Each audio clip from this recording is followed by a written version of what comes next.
বন্ধুরা, এখন দুপুরবেলা এই যে সাজিয়ে নিয়ে চলে এসেছি ভাতের থালা। এখন আমাদের খেতে বসার পালা। তাহলে আজকে কি কি বানিয়েছি দেখি। আচ্ছা, তুমি এরকম ভাতটা এরকম বাটি চাপা দিয়ে রাখো কেন?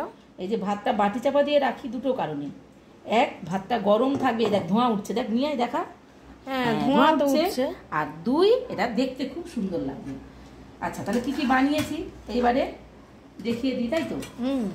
এই যে এখানে আছে ইলিশ মাছের তেল। হ্যাঁ, এটা হচ্ছে দারুণ জিনিস। আচ্ছা, এই যে এইখানে উচ্ছে কুমড়ো ভাজা ইলিশ মাছের তেল দিয়ে।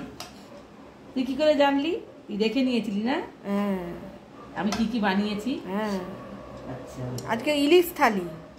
আর এই যে ইলিশ মাছের মাথা দিয়ে কচু শাক।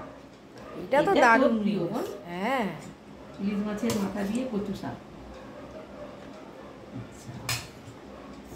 আর একটা আইটেম দুর্দান্ত, মানে ইলিশের ঝালও নয়, ঝোলও নয়, আবার ভাপাও নয়, ভাজাও নয়। কি বলতো?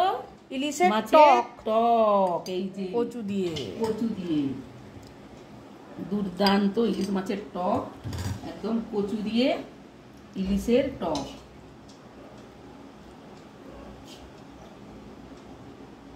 এই যে কচু দিয়ে ইলিশের টক, দারুণ এটা।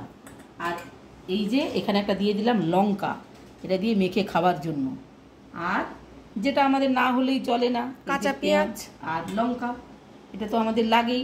আর আজকে লেবু নিলাম না, কারণ এই যে ইলিশের টক আছে, তো সেই জন্য।